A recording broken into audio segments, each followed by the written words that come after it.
Hello guys, so nandito ako ngayon papunta sa bahay nila Bakang kasi kunin ko yung namay namin na short ni Neil.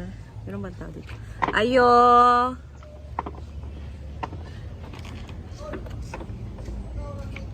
Ayo!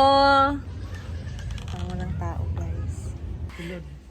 So dito tayo ngayon sa bahay nila Bakang kasi merong binigay si Mami. Ha? Ako niya ka mag-apang t-shirt. Short, asa? T-shirt. Ah, mga tag. Sa farm. Wato deh. Diyos ko! Gani, pag ko, pupunta pala siya sa farm mamaya. Ito ako mamaya. Thank you so much, Mami, for this. Yes, Ame. Also, para to kay Neil. And, ayan guys, so I'm here na ngayon sa farm and it's already 11 na. So ngayon pa lang ako nakapunta, hindi ako nakapunta dito ng maaga kasi naging busy ngayon. So it's time to eat na ang ating mga trabahante. Ayan, so sabaw-sabaw sila ngayon. Ayan, nakaset na kanilang mga sabaw. At least walang mauubusan. Diba? Hindi naman sila masyadong ngayon, madami. Mga ilan dami?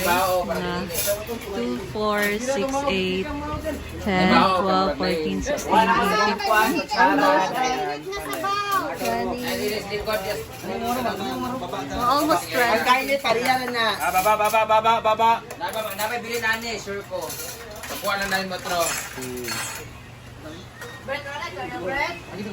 Ulay tuyo.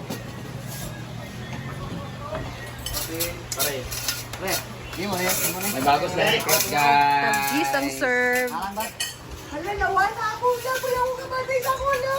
Ako na si Eden, Vincent. And kakabalik lang din nila, madam. Diyan na Isang oras, gibalik, Brett. Isang oras. Alas 3 na ulit. Nakauwi. So, kaninang madaling araw sila nakauwi dito, guys. buto ng Moranas. Grabe na gitna ko. Ang pauwa. Pampaan ba? Pampagana ba? Grabe. Lasingli, guys. Sibol ba?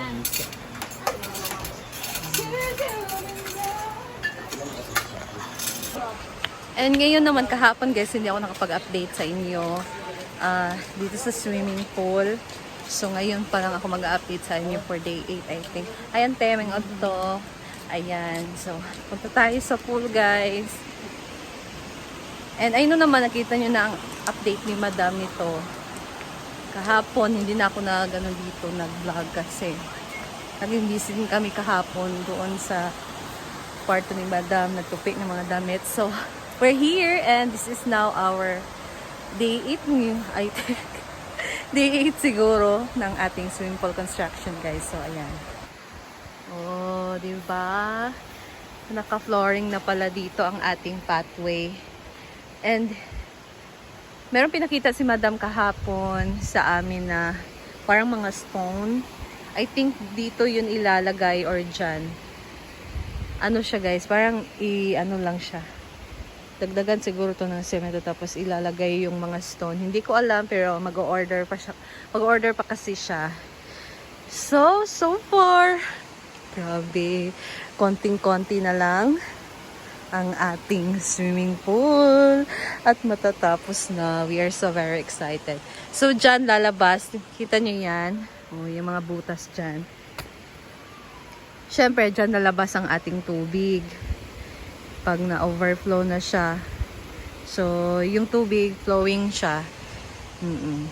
Yan yung magiging, dyan sa drainage, dadaan. Grabe. Ano to? May butas dito, guys. Hindi ko alam kung para saan. Siguro itong, yung ganon na butas. So, ganito yung, niya. Siguro yung tubig hanggang hanggang dyan lang dyan sa may hollow block. Tapos pag yung tubig, pag-aapaw medyo, so So, dyan lalabas. Hindi na siya dito sa ating pathway. So, dyan lang siya lalabas. Ganyan.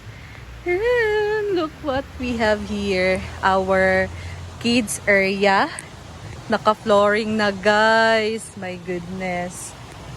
Totoo na ba to? Char. Nandito na talaga tayo kung saan ang ating kids area. And then dito na side. Dito mababaw. So, ang ilalagay dito, guys, na part ay yung upuan ba or higaan. Yung nandun sa harap ng, ng bahay ni Madam. Yung, hindi ko alam anong tawag doon. Basta pang ganito. Pang swimming pool yun, pang resort. So, dito siya ilalagay para habang kahit mainit sunbathing tayo dito, di pa, nahiga-higa lang. So, dito yon ito transfer. Kaya merong ganito. And, I think naman siguro, dito, this is the kids area. Tapos, dyan yung parang jacuzzi na part. Yung merong kumukulo na tubig. So, yan yung magiging plano ni Madam dyan. And, overall, meron na siyang flooring. Dito sa ating pathway. And dito na lang yung kulang. Tapos, yan naman sa mga gilid na hollow block, guys. Syempre, lalagyan pa yan ng finishing. Malalim siya tingnan, pero magpo-flooring pa naman sila. Hindi ko alam kung gaano taas yung flooring dito. Siguro yung unang ng hollow block. Hindi ko din alam. Basta yan na yan. Lipat tayo sa other side. So, nag-iisip din ako, guys. Nag-iisip din ako dito, guys. Kasi, kung titingnan lang natin talaga, maganda ang ni Madam, swimming pool. Parang pang private siya. Hindi siya pang public. Diba? O, ayan. Dito tayo na side. So, kasi dito na part, parang may jacuzzi dito na kumukulo yung tubig. So, paano kaya, if maraming pupunta dito, like sa opening? Paano if marami yung mag-a-avail ng swimming pool? Pero, isa lang ang ating swimming pool. So, yan yung talaga yung gusto ko itanong kay Madam. Natanong ko na yan sa kanya, pero pinag-isipan pa din niya. So, ano kaya ang magandang gawin dito, guys, if ever na mag-opening na ito? Pero, actually, hinintay pa din ni Madam yung nito, permit. Kasi okay na sana meron lang konting So, pagkatapos ito, siguro hindi pa siya directly na ma-open in public. So, ang mga gagamit pa lang dito, sila Madam pa lang, kami pa lang, di ba? Kasi, syempre, hindi pa siya pwede i-open sa public. So, it's always, it's private pa muna siya. Pero, private siya, pero not available for the customer kasi hindi pa ito i-open. So, pwede in private, but only family ni Madam, friends ni Madam, like social climber. So, yan lang muna if hindi pa dadating yung permit. Pero if ever na dadating naman yung permit, pwede na niya ito i-open in public. So, yan siya. Ayan. Tingin nyo, guys. This is, ngayon ay June 18. So, ano yung guess nyo na, anong date yung guess nyo na matatapos itong ating swimming pool? So, comment down below. Dito sa ating parang jacuzzi part, meron siyang flooring. Sa ating kids area, meron siyang flooring. And then dyan. So, dito na lang sa ating adult pool side area. Wala pang flooring, pero kailangan pa din siya ng finishing. So, what will you say? Comment down below kung mga aabot pa talaga siya isang buwan. So, ayan, guys!